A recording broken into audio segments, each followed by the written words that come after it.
Bonjour et bienvenue dans ce voyage éducatif en 1932, au cours duquel nous allons apprendre les grands concepts de OAuth à travers des exemples de la vie réelle. Je me présente, je m'appelle Julien Topsu et je serai votre guide lors de cette expérience cinématographique qui a été rendue possible par les studios Shodo, qui est une USN qu'on peut retrouver un petit peu partout en France, spécialisée dans le craft et le domaine du run design, et je fais partie aussi de la fondation OWASP. Donc, au sein du Grand Budapest Hotel, je joue le rôle du responsable de la sécurité et j'ai sélectionné pour vous quelques moments forts qui illustrent très bien, les principes de OAuth 2.1. Comme vous avez pu le voir dans le générique, nous avons eu un jour deux convives qui se sont tapés dessus parce que l'un a trouvé l'autre qui squattait dans son lit. En fait, malheureusement, nous avons un problème récurrent de squatteurs qui ternit la réputation de l'hôtel. Pour vous expliquer pourquoi on a ce problème de squatteurs, il faut que j'explique comment est organisé l'hôtel. D'un côté, vous avez la partie privée, c'est-à-dire que c'est là où on va retrouver les chambres des convives, la pâtisserie Mendel, ceci que vous avez pu voir dans le générique, qui est vraiment très réputé. Les gens se battent pour acheter nos pâtisseries. Et puis le bureau du concierge général, Gustave, qui est le manager de l'hôtel. De l'autre côté, vous avez la partie publique. C'est là où on va retrouver le lobby. C'est là où on va accueillir tous les visiteurs et tous les convives de l'hôtel. Et pour sécuriser l'accès à la partie privée, Gustave, le manager, a installé une serrure à code sur l'unique porte qui sépare ces deux espaces. Et ce code, il l'a donné à tous les employés de l'hôtel ainsi qu'à tous les convives. Cependant, ce code est unique et ne change jamais. Et il nous arrive des fois que d'anciens convives sont en ville, se rappellent qu'on leur a donné ce code, rentrent dans l'hôtel, l'essayent et se rendent compte qu'il fonctionne toujours. Ici, on a ce qu'on appelle un petit problème de révocation, parce qu'une fois qu'on a donné le code à quelqu'un, on n'a aucun moyen de faire en sorte qu'il l'oublie. On n'est pas dans Men in Black, on n'a pas la petite zapette pour leur effacer la mémoire. Le seul moyen qu'on a pour faire en sorte de révoquer l'accès de quelqu'un, ça va être de changer ce code, notamment à chaque fois que quelqu'un va, par exemple, quitter l'hôtel, rendre sa chambre. Mais vous imaginez bien que c'est une vraie galère, parce qu'en 1932, avec 400 convives et des sorties toutes les heures et demie, c'est très compliqué de changer un code et de notifier 400 personnes. Mais pourquoi je vous parle de tout ça ? Parce que ce problème de révocation, c'est l'une des raisons pour laquelle le pattern de délégation d'autorisation OAuth a été créé dans sa version 2 il y a 10 ans. Et pour vous illustrer ça d'une problématique qui nous touche un petit peu plus dans le monde réel, je vais utiliser l'exemple de Facebook, parce que si vous me connaissez, que j'ai déjà vu des talks de sécurité que j'ai donnés, quand il s'agit de taper sur quelqu'un, j'aime bien taper sur Facebook. C'est assez facile, vous allez me dire. Ici, c'est un écran qui a été décommissionné en 2016 qui vous permettait d'importer en fait vos contacts de vos providers d'email et les convertir en amis Facebook. Vous pouvez voir que là, on a des providers qui datent un petit peu de Mathusalem. Là, j'imagine que certains d'entre vous ne l'ont jamais connu. Mais imaginez qu'ici, on est Gmail. Et donc, comment Facebook faisait à cette époque-là pour importer vos contacts de Gmail et les convertir en amis Facebook ? En utilisant la manière la plus safe qu'on ait en sécurité, en vous demandant directement votre email et le mot de passe de votre email. Et derrière, ils mettaient en tout petit, « Vous inquiétez pas, on ne va pas stocker votre mot de passe ». Il s'avère qu'en 2018, ils ont une toute petite faille de sécurité où ils loguaient les mots de passe en clair de leurs utilisateurs dans leur système de monitoring, mais voilà, juste un tout petit problème, n'est-ce pas ? Mais là, quel problème on aurait en termes de révocation ? Donc, imaginez que vous avez utilisé cette fonctionnalité, vous leur avez donné votre mot de passe Gmail, il a importé des contacts, ils en ont fait des amis Facebook. Et imaginons qu'ils ne sont pas malveillants, je sais que c'est assez difficile à croire, mais imaginez. Et il s'avère qu'en fait, ils continuent à apporter vos contacts. Et ce n'est pas quelque chose que vous attendiez pas à ça, quoi. Si vous cherchez un moyen de leur faire oublier votre mot de passe, vous n'allez pas en trouver. Du coup, le seul moyen que vous allez avoir, encore une fois, c'est changer votre mot de passe Gmail. Mais ça va être compliqué parce que pour vous, vous allez devoir apprendre un nouveau mot de passe. Mais si vous aviez d'autres intégrations qui fonctionnaient sur le même mécanisme, imaginons que vous avez LinkedIn qui importait vos contacts aussi, vous allez devoir changer le mot de passe partout, si vous voulez garder ces intégrations. Donc là, exactement le même type de problème de révocation. Donc, OAuth, ça a vraiment été inventé pour se prémunir de ça. Et pour vous montrer comment on corrige ce problème, On va retourner dans l'hôtel, on va revenir à notre scénario où on a des convives là qui se battaient parce qu'ils squattaient des chambres. Parce que d'abord, il faut que je vous donne quelques mots de vocabulaire. Donc dans le scénario que je vous ai décrit tout à l'heure, les convives tentaient d'accéder aux chambres. Donc les chambres, on va appeler ça des ressources. Le Grand Budapest Hotel, au sens de l'entreprise, c'est elle qui possède les chambres, donc ce sera le ressourceur. L'hôtel, c'est là où physiquement, là je parle du bâtiment, vous allez trouver les chambres là-dedans, donc c'est le ressource serveur. Et les convives sont les personnes qui tentent d'accéder aux chambres, donc on va appeler ça les clients. Donc, pour ne plus avoir ce problème de révocation, on s'est dit qu'au lieu d'utiliser un code unique qui ne change jamais, on va au contraire utiliser quelque chose de temporaire et personnalisé. Pourquoi ? Parce que temporaire, ça permet de faire en sorte qu'une fois que le convive a rendu sa chambre, le code ne soit plus utilisable. Et personnalisé, c'est-à-dire que chaque convive a son code à lui, ça nous permettra de révoquer une personne sans infecter les autres. Donc on s'est demandé, dans le contexte d'une réservation d'hôtel, qu'est-ce qui pourrait être à la fois en fait, temporaire et personnalisé. Et en fait, c'est assez simple. Le numéro de réservation. En fait, le numéro de réservation, ça va identifier de manière unique votre réservation, et une fois qu'elle est terminée, il ne sert plus à rien. Donc on s'est dit, maintenant, ça va servir de code pour chacun de nos convives. Ils vont devoir taper ça sur leur serrure à code, et c'est unique, donc c'est facile à révoquer. Donc ça, c'est ce qu'on va appeler l'Authorization Code. Donc rappelez-vous, on est en 1932, donc le process pour avoir ce numéro de réservation, c'est nous appeler au téléphone. Une fois que la réservation est faite, on vous l'envoie par courrier. Après, vous vous pointez à l'hôtel et vous êtes en mesure de récupérer votre chambre.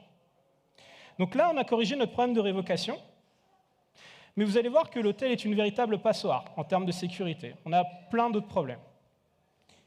Je vous présente Dimitri, et Dimitri, c'est un des VIP en fait, de l'hôtel. Et un jour, il vient voir Gustave, le manager, en colère, parce qu'il s'est rendu compte que quelqu'un a détourné son ardoise. C'est-à-dire qu'en fait, nos VIP, on leur donne la possibilité d'ouvrir une ardoise qu'ils payent quand ils veulent, parce qu'ils viennent très souvent. Il s'est rendu compte que quelqu'un avait passé une commande exorbitante sur cette ardoise, sans son autorisation.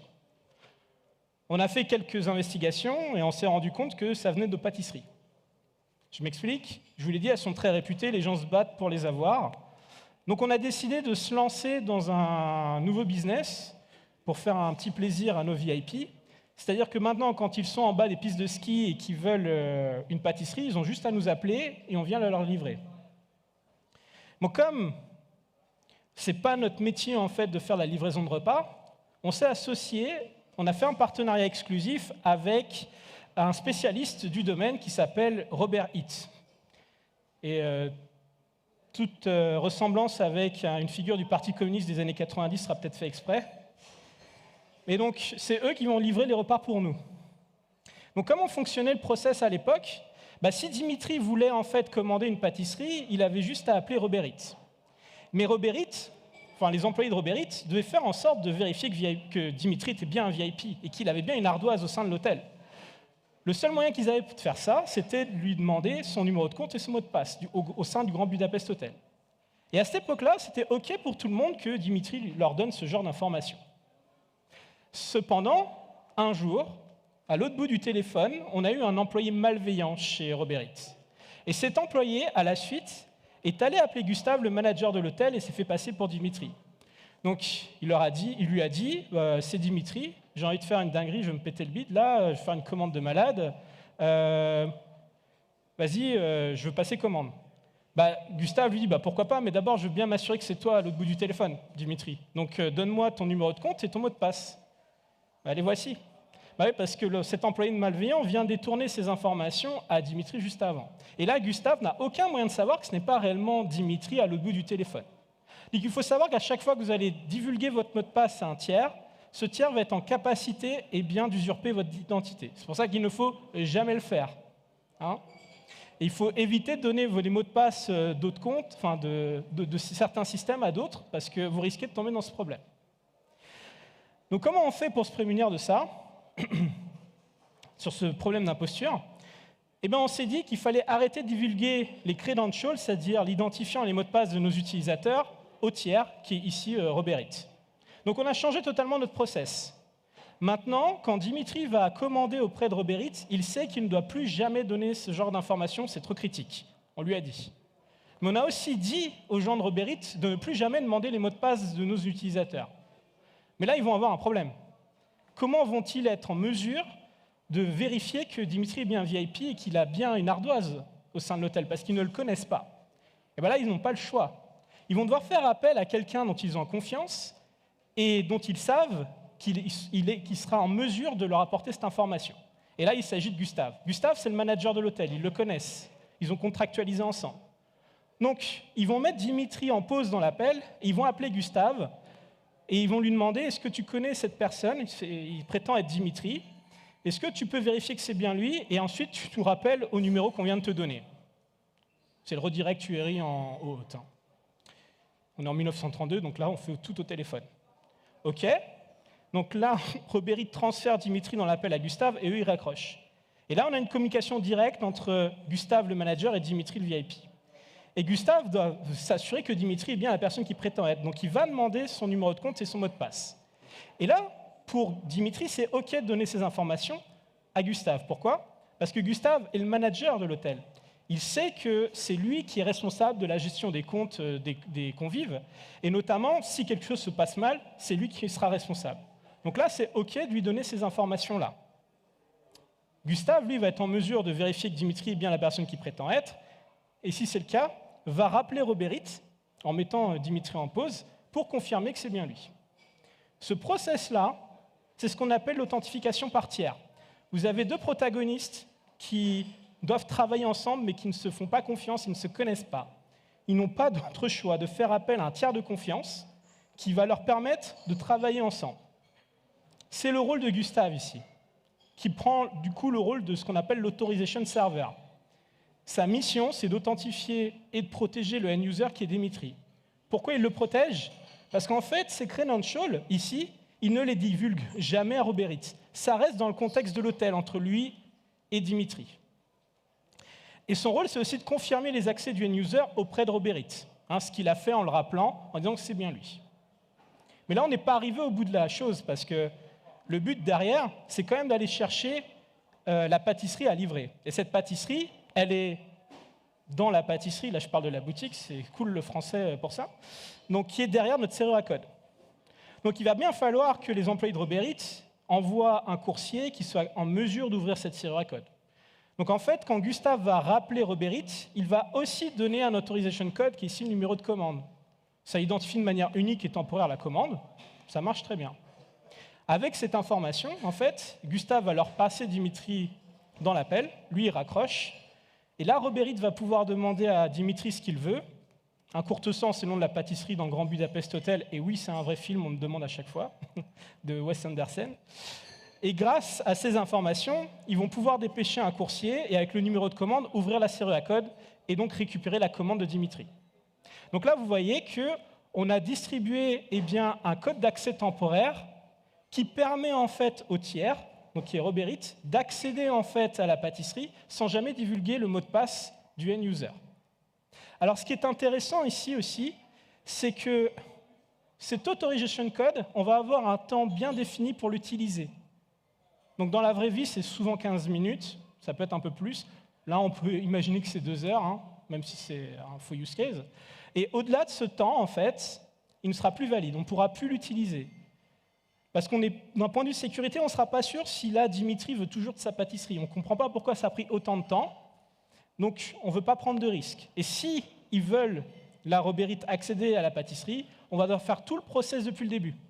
Et donc on va devoir repasser par Dimitri qui s'authentifie auprès de Gustave, etc. Donc dans ce use case, pour poser les mots de vocabulaire, ce qu'on a tenté d'accéder ici, c'est l'ardoise et les pâtisseries, ce sont les ressources. Dimitri, c'est à la fois le ressource owner et le end-user. Pourquoi? Parce que l'ardoise et les pâtisseries lui appartiennent. Et le end-user, parce qu'en fait, c'est à lui dont on va délivrer le service. L'hôtel, c'est le ressource serveur, c'est toujours là où on va trouver l'ardoise et les pâtisseries. Le numéro de commande, l'autorization code. Gustave, l'autorization server. Et Robert It, c'est le client. Alors là, peut-être que vous vous demandez, mais pourquoi Robert est le client et pourquoi ce n'est pas Dimitri? Parce qu'en fait, Dimitri, il pourrait prendre ses jambes et aller directement à la pâtisserie, aller la chercher. Mais ce n'est pas ce qu'il veut faire. En fait, il préfère que quelqu'un d'autre lui offre ce service. Donc le end user, c'est quelqu'un qui va déléguer la manipulation de ses ressources, ou de ressources, auprès d'un service tiers qui est le client. Et de manière symétrique, en fait, un client est client de ressources, donc ici les pâtisseries, auprès du ressource serveur, c'est-à-dire l'hôtel, à la demande d'un user, Dimitri, pour lui offrir un service.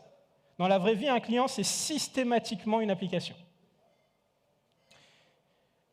Donc si on revient à notre use case de Facebook et de Google, quel est le problème d'imposture qu'on peut avoir ici? Si vous donnez votre mot de passe Gmail à Facebook, Facebook va être en mesure d'envoyer des mails à votre nom, à vos contacts, et vos contacts n'y verront que du feu. Ils n'ont aucun moyen de savoir que ce n'est pas réellement vous qui avez envoyé ces mails. C'est pour ça qu'on va éviter de faire ce genre de choses. Donc là, on va appliquer le flow qu'on vient de voir dans ce use case-là de Facebook et de Google, chose qu'ils n'ont jamais fait en prod. Allez savoir pourquoi. Donc, pour appliquer le flux, d'abord, je vais vous énumérer les acteurs ici. Donc, vous avez à vous, qui êtes la personne qui aimerait que ses contacts Gmail soient convertis en amis Facebook. Donc, dans le scénario ici, qui vous êtes? Avec les mots de vocabulaire? Oui, mais end user, oui, c'est vrai. Mais c'est aussi le ressourceur, parce que les contacts, en fait, c'est les vôtres. Donc les contacts, c'est ce qu'on tente d'accéder. Donc les contacts sont les ressources. Les contacts, on va les retrouver dans Gmail. Donc Gmail est le... Parlez plus fort, je n'entends pas. Comment? Non. Ressource serveur, merci. Oui, ressource serveur. Et Facebook. Alors Facebook, c'est l'application à qui vous déléguez le fait d'aller chercher vos contacts Gmail et les convertir en amis Facebook. Donc Facebook est le client. Et puis il y a Google qui traîne là. Pourquoi il y a Google? En fait, votre compte Gmail, ce n'est pas réellement un compte Gmail, c'est un compte Google. D'ailleurs, ils ont un site spécial pour ça qui est account.google.com qui vous permet d'accéder à votre Google Doc, votre Google Drive, etc. Donc en fait, ici, Google joue le rôle du Authorization Server. Donc si on applique le flux qu'on vient de voir, en fait, quand vous allez demander à Facebook d'importer vos contacts, Facebook sait qu'il ne peut pas vous demander directement votre mot de passe Gmail. Mais ils doivent vérifier que vous avez bien un compte chez Google. Le seul moyen qu'ils vont avoir pour pouvoir faire ça, c'est de vous rediriger sur le site de Google. Cette redirection, c'est comme si Facebook demandait à Google, il y a quelqu'un là qui prétend avoir un compte chez toi, est-ce que tu peux vérifier que c'est le cas? Donc là, vous arrivez sur le domaine de Google, dans votre navigateur, et Google vous affiche en fait sa mire de login. Donc si Google vous demande votre mot de passe Google, ça semble naturel que c'est OK de lui donner, puisque c'est lui qui gère votre compte. Si Google vous authentifie, parce que en fait, vous avez fourni les bonnes informations, Google va vous rediriger sur le site de Facebook, et dans cette redirection, il va donner l'Authorization Code à Facebook. Facebook va le récupérer, et grâce à cet Authorization Code, il va pouvoir accéder à vos ressources. Et dans ce use case, en fait, à aucun moment Facebook n'a votre mot de passe. À la place, il a un code d'accès temporaire qui est l'Authorization Code, qui va lui permettre d'accéder à vos ressources. Cet Authorization Code, je vous l'ai dit tout à l'heure, il va avoir une durée de 15 minutes. Si Facebook ne l'utilise pas en 15 minutes, on va refaire tout le process depuis le départ. Et c'est facile d'aller le révoquer tout seul, sans avoir changé votre mot de passe. Ça va, ça? Alors, il y a un truc quand même. C'est un petit peu plus compliqué ici. Ça ne fonctionne pas exactement comme ça. Parce que nous, on a fonctionné comme ça dans l'hôtel et on a eu quelques petits problèmes. Notamment, encore une fois, on s'est retrouvé avec deux convives qui squattaient la même chambre. Et là, ils avaient exactement le même numéro de réservation. Donc on s'est demandé comment c'était possible. C'était à cause d'un petit problème de regard indiscret. C'est-à-dire qu'en fait, pour vous expliquer pourquoi, je vous l'ai dit tout à l'heure, le numéro de réservation, on l'envoie par courrier.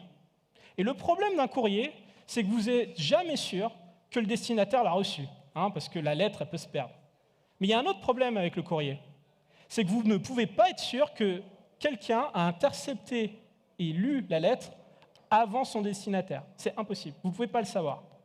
Parce que vous auriez pu avoir le facteur qui l'a ouverte et qui l'a lu, le facteur aurait pu le mettre dans la mauvaise boîte aux lettres il y a un voisin qui s'en est rendu compte en l'ouvrant, OK, et puis l'a redonné à son voisin.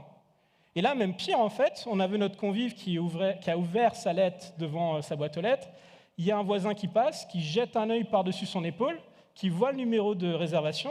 Il a juste eu à se pointer avant lui, en fait, à l'hôtel. Et c'est pour ça qu'on a eu notre problème de squatter.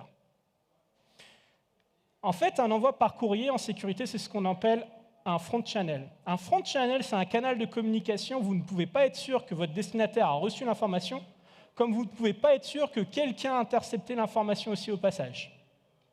Ça veut dire que sur un front channel, on ne peut pas délivrer des accès, c'est trop dangereux. Donc, au lieu de délivrer des accès sur un front channel, on s'est dit que ce serait quand même mieux de faire une remise en main propre pour être sûr qu'en fait, on donne l'accès à la bonne personne. Hein, on s'assure de ça avec une remise en main propre. Donc on va changer le process là, et vous allez voir que ça ressemble beaucoup à ce que vous connaissez lorsque vous check-inez dans un hôtel et que vous récupérez votre chambre. Déjà, notre serrure à code, on va la dégager. À la place, on va avoir ce type de serrure avec des cartes. Je pense que ça, vous avez déjà vu dans les hôtels. Et maintenant, en fait, nos convives, ils vont devoir venir à la réception et présenter leur numéro de réservation qu'on leur a envoyé par courrier. Et si ce numéro est valide, en échange, la Gustave va lui donner une carte d'accès qui va lui permettre d'accéder à sa chambre. Ça, normalement, vous connaissez, dans la vraie vie, non? Ouais. Alors maintenant, il n'y a même plus besoin de numéro de réservation, vous faites ça directement avec votre carte d'identité, mais bon, à une époque, il fallait faire comme ça. Donc là, en fait, le numéro de réservation, c'est toujours l'authorization code. Mais il ne permet plus directement d'accéder à la chambre. Pourquoi? Parce qu'on l'échange par courrier, c'est un front channel, c'est trop risqué, en fait. En revanche, la carte d'accès, qui est le vrai accès à la chambre, Gustave la donne directement à Dimitri. Donc il est sûr qu'en fait, c'est Dimitri en face de lui qui l'a en main et qu'il n'y a personne qui s'est jeté, en fait, pour récupérer la carte. Cette remise en main propre, en fait, c'est le back channel. Et cette carte d'accès, en haut haute, c'est ce qu'on appelle l'access token. L'access token, c'est ce qui vous permet d'accéder aux ressources. Et l'access token est échangé contre l'authorization code. Une fois que l'authorization code, en fait, est échangé, il n'est plus utilisable. Si quelqu'un d'autre se ramène avec le même authorization code parce qu'il l'a intercepté, comme notre histoire là avec le courrier, ce ne sera pas utilisable. Il a aussi une durée de vie. Hein. Si on expire au niveau des 15 minutes, on ne pourra pas avoir d'access token, il faut refaire tout depuis le départ. L'access token, lui, il a son propre cycle de vie. Généralement, c'est 1 heure. Il y en a qui paramètrent à plus, etc., ou moins. Et il est utilisable autant de fois que l'on veut jusqu'à la fin de l'expiration de son cycle de vie. Une fois qu'il a expiré, si on veut continuer à pouvoir accéder en fait aux ressources, il faut faire tout le process depuis le départ en réauthentifiant le end-user, etc. Donc là, dans ce qu'on a vu, le numéro de réservation, c'est l'authorization code, la carte, c'est l'access token, le courrier, c'est le front channel, et la remise en main propre, c'est un back channel. Un back channel, c'est un canal où la probabilité que votre destinataire n'ait pas reçu l'information est faible, et la probabilité que quelqu'un a intercepté l'information est faible. Ce n'est pas 100%, comme jamais en sécurité, mais c'est faible par rapport à un front channel. Le front channel, c'est beaucoup plus plausible. Alors, vous allez me dire, mais dans la vraie vie, où est-ce que tout ça a lieu? En fait, c'est au moment où Google vous redirige vers Facebook. Si vous voyez comment ça marche, une redirection, en fait, à aucun moment Google et Facebook dialoguent ensemble. Une redirection, qu'est-ce que c'est? C'est Google qui dit à votre navigateur « redirige-moi l'utilisateur sur Facebook ». Et après ça, il vous redirige sur Facebook. Mais si le navigateur plante juste après, Google n'en saura jamais rien. Ça se trouve, vous n'êtes jamais allé sur Facebook, il ne le sait pas. Et pourtant, dans cette redirection, il a donné l'authorization code. Donc, il ne peut pas être sûr que Facebook l'a reçu. Un autre truc qui était vachement à la mode au début des années 2010, c'est qu'on avait tout un tas de plugins dans nos navigateurs, et les navigateurs n'étaient pas hyper bien sécurisés. Ce qui fait qu'on avait tout un tas de failles de sécurité, où là, en fait, on avait des plugins qui s'amusaient à scanner toutes les URL et vos historiques, et qui étaient en mesure, en fait, d'extraire les authorization codes. C'est pour ça que c'est interceptable. Ça n'a rien à voir avec le fait que, je vais en parler un petit peu, qu'on échange l'autorization code dans les URL. Donc ça veut dire que là, une redirection, c'est un front channel.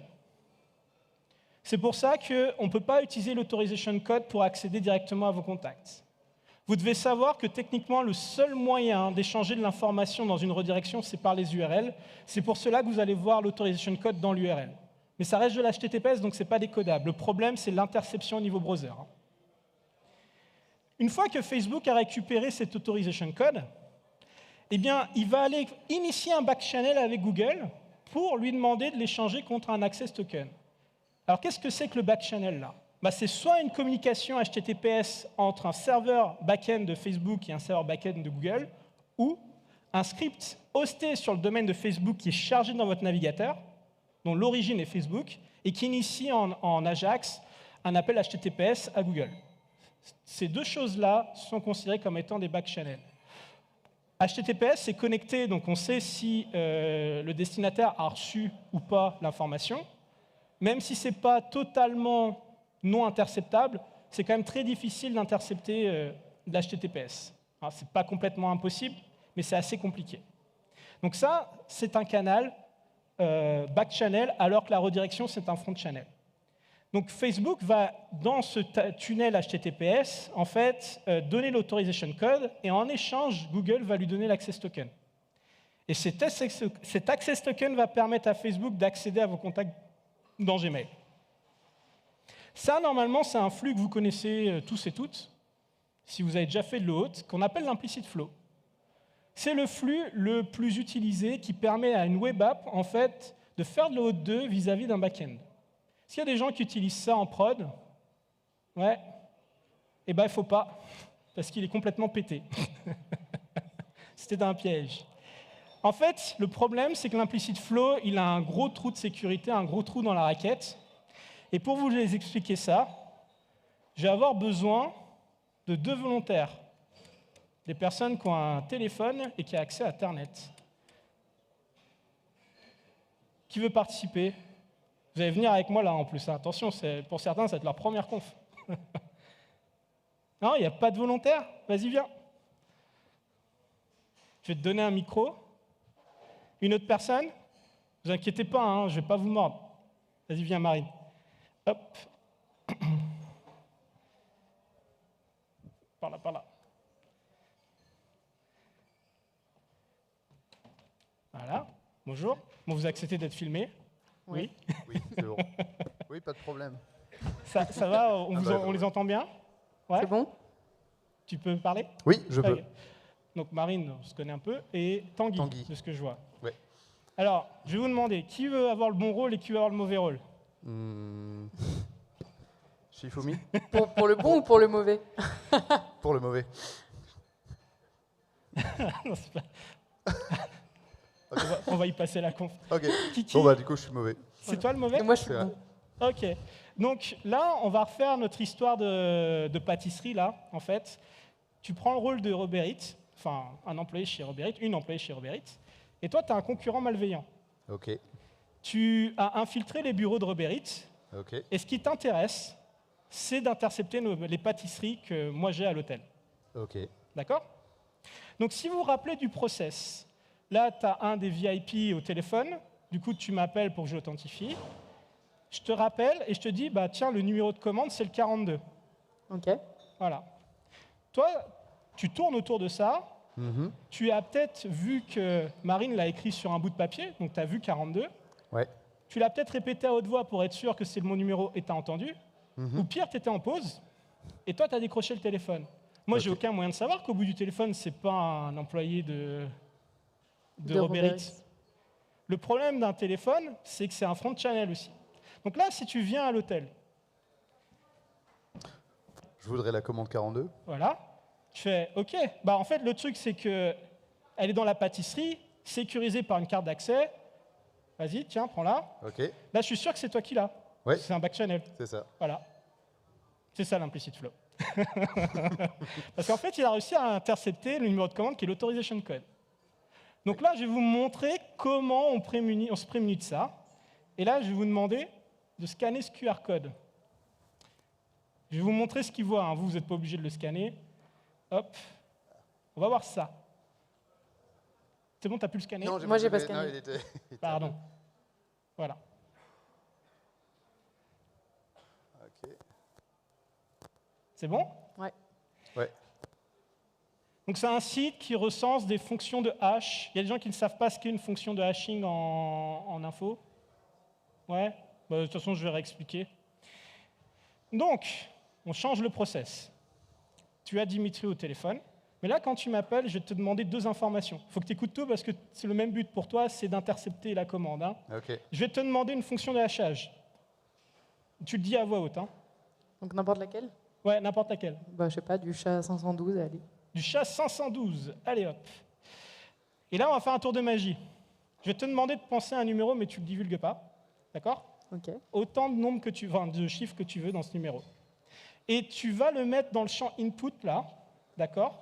Moi, je vais mettre 42 par exemple, donc ne choisis pas 42. Ok. Et ça va me donner en output ici un hash. Vous voyez? C'est une fonction mathématique, hein, une fonction de hashing. Hein. On leur donne un paramètre, et ils nous donnent un hash comme ça, qui est f de x égale y est le hash, etc. Et là, je vais te demander de me donner les 4 premiers digits du hash à haute voix. FBC7. FBC7. T'as tout entendu? Oui. Donc je te dis, le numéro de commande, c'est 42. Là, tu viens à l'hôtel. Mhm. OK. Donc, c'est quoi le numéro de commande? 42. Voilà. Donc, tout à l'heure, tu m'as dit que tu voulais utiliser une fonction de hash qui est SHA-512. Mhm. Tu m'as dit que c'était FBCF, 7. FBC7. FBC7, le hash. Tu peux me donner le numéro magique auquel tu as pensé? Absolument pas. Ah non, mais il ne faut pas que tu me dises ça. On va en tester un. 13. 13. Non, là, ça ne matche pas. Là, j'ai 41. 17. 17. Non plus. Donc là, je suis sûr que c'est pas toi, en fait, qui a Ouais. passé la commande, parce que la seule personne qui connaît ce numéro, c'est la personne qui a initié la demande. Donc là, je peux appeler la sécurité et ils vont te sortir. Parce qu'avec une fonction de hachage, c'est une fonction qui f de x vous donne y, mais avec y et f, c'est quasi impossible, c'est pas totalement impossible, mais de retrouver le x. Donc en fait, si tu essayais de deviner ou d'essayer de mathématiquement le trouver, ce serait quasiment impossible. En revanche, Marine, si tu viens à l'hôtel et que je te dis, bah tiens, tu viens chercher quelle commande? J'ai cherché la 42. Voilà. Et le numéro auquel tu as pensé? 1598. Combien? 1598. Ah ouais, en fait, tu vas J'étais pas loin. C'est ça. Et là, on voit bien FBC7. Donc, je suis sûr que c'est Marine qui a passé la commande et je vais lui donner l'access token. Voilà. Et donc, c'est comme ça qu'on va se prémunir de ce problème. En tout cas, je vous remercie beaucoup pour votre participation. Merci. Vous pouvez les applaudir.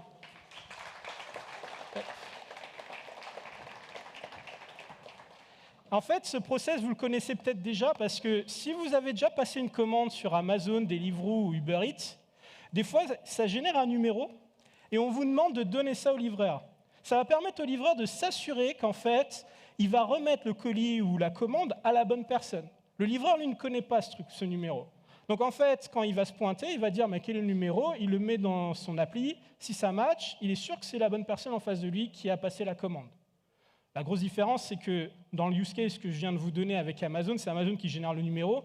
Là, en fait, en vrai, c'est plutôt le client en fait, qui génère le numéro. C'est des trucs que vous avez déjà vu, ça, non? Ouais. Et surtout, ce qu'on vous dit quand on vous donne ce numéro, qu'est-ce que vous dit Amazon? Comment? Ouais, en fait, surtout, ne le donnez pas à l'interphone, par email ou au téléphone. Parce que, en fait, c'est interceptable, et puis le livreur pourrait se barrer avec votre colis en disant qu'il l'a reçu, donc, enfin qu'il l'a délivré. Parce qu'en fait, ça, ce sont des front channels. Donc, en fait, ici, ce mécanisme-là va nous permettre de s'assurer que c'est bien l'initiateur de la demande à qui on octroie l'accès. Il s'appuie sur une fonction de hachage, sur des fonctions de hachage qui est f de x égale y, hein, mathématiquement. Le f en OAuth, c'est ce qu'on appelle le code challenge method. Il y a 2 options dans OAuth 2.1. Il y a SHA-256 et clearText. Il ne faut pas utiliser clearText. Parce que sinon, f de x égale x et vous allez avoir des problèmes. Pourquoi ils ont mis clearText? Je pense que c'était pour des nécessités de test, en fait. Donc, utilisez SHA-256. Alors, normalement, si vous utilisez un framework, il fait ça tout seul pour vous. Le X, ce numéro secret-là, c'est un code verifier. C'est ça le terme. Et le Y, qui est le H, c'est le code challenge. Et en fait, tout ce qui est en haut, là, vous pouvez l'échanger sur un front channel. Ce n'est pas grave. Si c'est intercepté, la personne qui l'a intercepté ne pourra pas en faire grand-chose. En revanche, le X, là, en bas, le code verifier, ça, on l'échange que sur un back channel. Parce que si c'est intercepté, en fait, c'est bon, on va encore se faire avoir. Ce flux-là, comment il marche dans la vraie vie? En fait, au moment où Facebook vous redirige vers Google, il va donner aussi ces informations-là, le Y et le F. Donc, il va donner le code challenge méthode, donc le H et SHA-256. Google va associer ça à l'authorizer code qu'il va redonner à Facebook. Il va le stocker. Quand Facebook va initier le backchannel en HTTPS avec Google, il va donner l'authorizer code et le code verifier, donc le X. Et donc, Google va vérifier que f de x égale y, c'est-à-dire que le code challenge est égal au code challenge méthode qui prend le code verifier. Et si c'est le cas, il saura que c'est bien Facebook qui était initiateur de la demande à la base, et il va pouvoir lui remettre l'access token. Parce qu'il va s'assurer comme ça que notre authorization code n'ait pas été intercepté. Et c'est comme ça qu'au final, on va réussir à accéder à nos ressources dans le ressource serveur. Et ici, Gmail.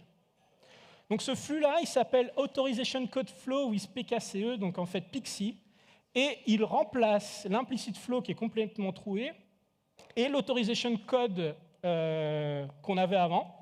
Pas que celui-ci avait de gros problèmes, mais ça permettait de standardiser et d'amener une sécurité supplémentaire. Donc si vous ne l'avez pas fait, je vous recommande fortement de migrer vers ce flux-là, parce que c'est l'une des pratiques, des bonnes pratiques maintenant édictées dans OAuth 2.1. Donc, on était sur une version un peu raccourcie parce qu'on n'avait que 40 minutes, mais OAuth 2.1, en fait, ce n'est pas une nouvelle version du protocole.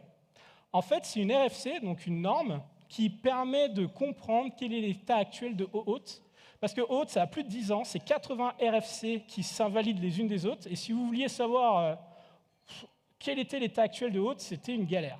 Donc, ils ont décidé de faire une nouvelle RFC qui s'appelle OAuth 2.1, qui est OAuth 2 actuel, avec toutes les bonnes pratiques. Vous avez notamment ici l'utilisation de PKCE qu'on vient voir, la vérification des redirects URI en exact match, parce que là aussi, on pouvait avoir des problèmes, la fin de l'implicit grant, la fin du resource owner password credential, on n'a plus le bearer token, donc l'access token dans les URL, enfin, tout ça, c'est les nouvelles bonnes pratiques de OAuth 2.1.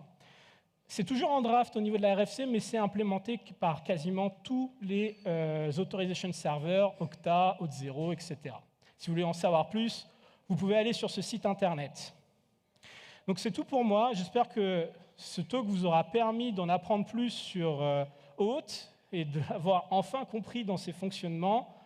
Et je vous remercie.